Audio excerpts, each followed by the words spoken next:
आकाशवाणी भोपाल से प्रस्तुत हैं प्रादेशिक समाचार।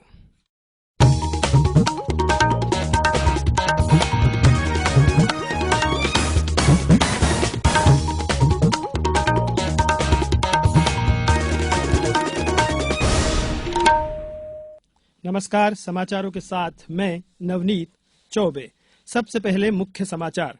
मुख्यमंत्री शिवराज सिंह चौहान ने कहा, प्रवासी भारतीय युवाओं को नवाचारों के क्रियान्वयन के लिए सरकार हर संभव सहयोग देगी।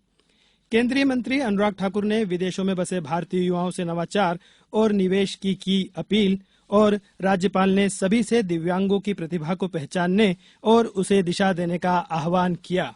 अब समाचार विस्तार से। मुख्यमंत्री शिवराज सिंह चौहान ने कहा है कि भारत की प्रगति के लिए प्रवासी भारतीय विश्वसनीय भागीदार हैं।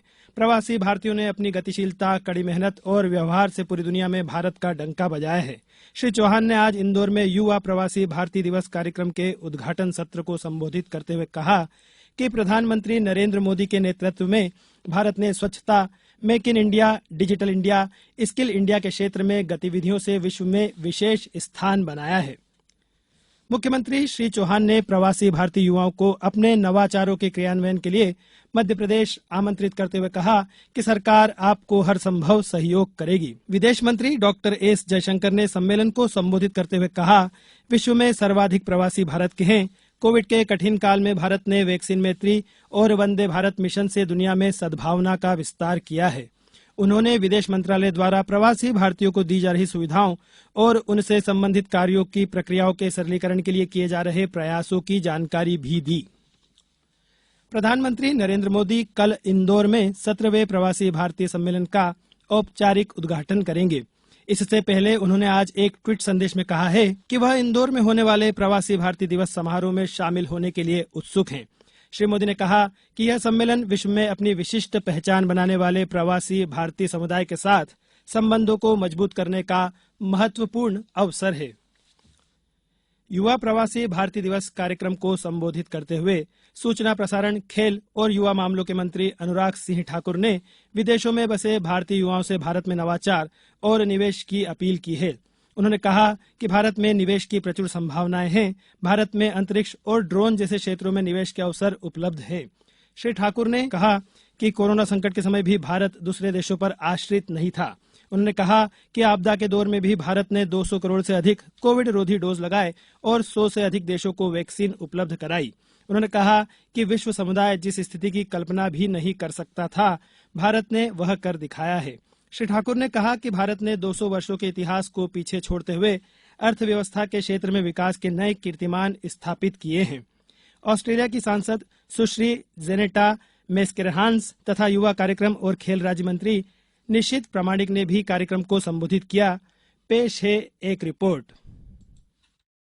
17वें प्रवासी भारतीय दिवस सम्मेलन के पहले दिन प्रवासी युवाओं के सम्मेलन में भारत और भारतीयता पर काफी चर्चा हुई।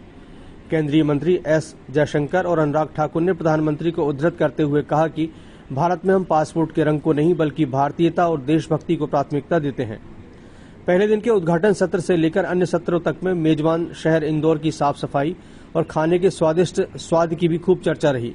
यहां तक कि केंद्रीय मंत्रियों और मध्य प्रदेश के मुख्यमंत्री ने भी मंच से प्रवासी भारतीयों को सलाह दी कि वे इंदौर के सराफा और छप्पन दुकान के लजीज जायके का आनंद जरूर लें। पूजा पी वर्धन के साथ संजीव शर्मा, आकाशवाणी समाचार, इंदौर। मुख्यमंत्री ने प्रवासी भारतीय सम्मेलन के अवसर पर केंद्रीय संचार ब्यूरो और प्रकाशन विभाग द्वारा लगाई गई प्रदर्शनी का भी अवलोकन किया। इस प्रदर्शनी में केंद्र सरकार की विभिन्न योजनाओं और उपलब्धियों को प्रदर्शित किया गया है। इसमें मुख्य रूप से आजादी का अमृत महोत्सव, गतिशक्ति, सशक्त भारत और डिजिटल इंडिया पर डिजिटल प्रदर्शन किया गया है। प्रकाशन विभाग ने प्रदर्शनी में कला, संस्कृति, धर्म जैसे विषयों पर 150 पुस्तकों का भी प्रदर्शन किया है। इसमें प्रधानमंत्री के मन की बात पर आधारित संग्रहण और प्रकाशन विभाग की अन्य पुस्तकें भी शामिल है। प्रकाशन विभाग की महानिदेशक अनुपमा भटनागर ने कहा कि प्रदर्शनी के माध्यम से युवा स्वतंत्रता संग्राम के बारे में जानकारी ले रहे हैं। उन्होंने इस अवसर पर युवाओं से बातचीत भी की। समाचारों में अब वक्त है एक ब्रेक का। ये समाचार आप आकाशवाणी भोपाल से सुन रहे हैं। हमारे समाचारों को अब आप कभी भी और कहीं भी अपनी सुविधा के अनुसार सुन सकते हैं। ये समाचार बुलेटिन YouTube, ट्विटर और फेसबुक पर AIR न्यूज भोपाल पेज पर भी सुने जा सकते हैं। इसके अलावा आप हमारी वेबसाइट newsonair.nic.in पर अथवा AIR न्यूज ऐप पर भी समाचार सुन सकते हैं।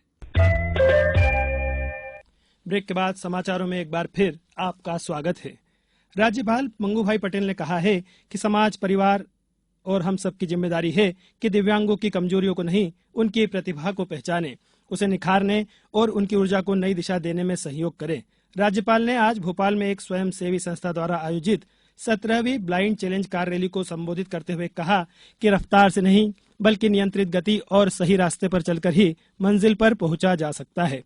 उन्होंने कहा कि दिव्यांगों के प्रति लोगों के दृष्टिकोण में बदलाव लाना तथा उन्हें समाज की मुख्य धारा से जोड़ना जरूरी है। राज्यपाल ने समाज के नागरिकों से कहा कि वे दिव्यांग भाई बहनों की समस्याओं को समझें और उनके प्रति संवेदनशीलता बढ़ाने में सहयोग करें। प्रदेश की युवा नीति अगले महीने जारी होगी। यह नीति इस माह घोषित होनी थी। प्रदेश की युवा नीति के निर्माण में भी स्टार्टअप से जुड़े सफल युवाओं सहित अन्य युवाओं से प्राप्त सुझावों को आधार बनाया जाएगा।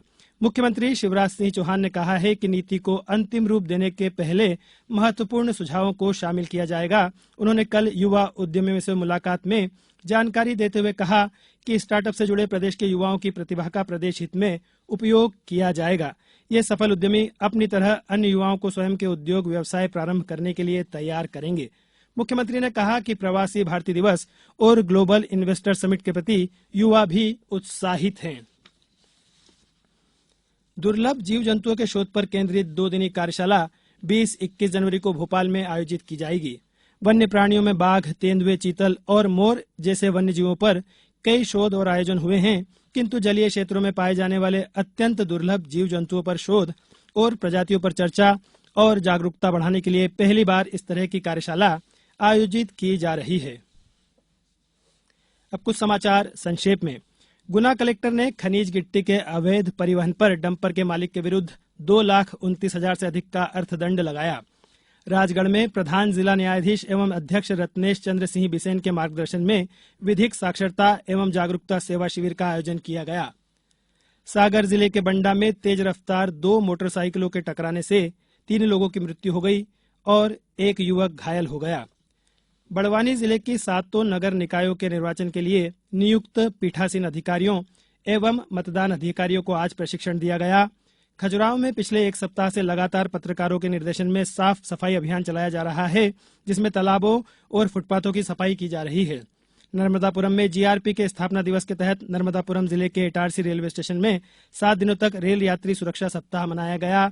खरगोन में स्वच्छ भारत अभियान के तहत शहर की जीवनदायिनी कुंदा नदी को प्रदूषण से मुक्त कराने के लिए प्रशासन ने आज से सफाई अभियान की शुरुआत की है। अंत में मुख्य समाचार एक बार फिर। मुख्यमंत्री शिवराज सिंह चौहान ने कहा, प्रवासी भारतीय युवाओं को नवाचारों के क्रियान्वयन के लिए सरकार हर संभव सहयोग देगी।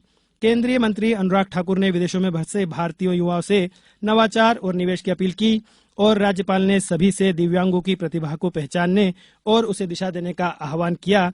इस बुलेटिन में बस इतना ही। नमस्कार।